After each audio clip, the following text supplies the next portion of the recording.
These pictures are the typical signs used in China to advertise the one-child policy in the 1980s. Through writing distinct hoarded words on walls, Chinese government advertised and carried out this policy adamantly.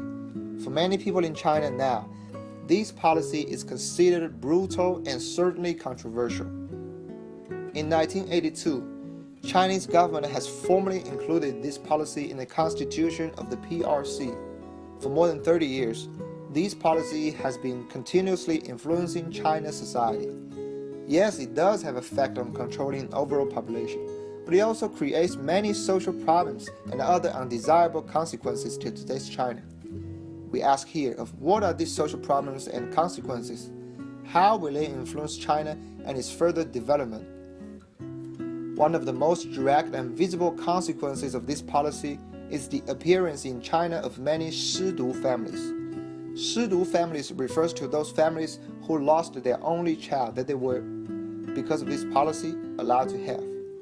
The parents in these families are called 失独者. Since most of these parents are now in their older age, they have practically no ability to have another baby and bring this baby up. Because of this problem, the society and the government have to undertake the responsibility to support them when they become old.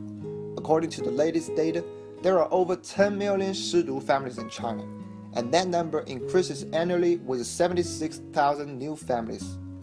Undoubtedly, this issue will add even more great pressure to the whole society in future.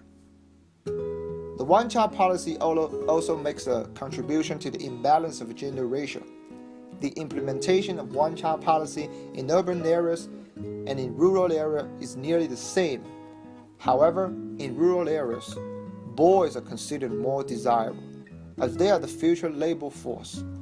Therefore, the people in rural will often abort baby girls before they are delivered, in order to make sure the only child that they will be born and will be a boy.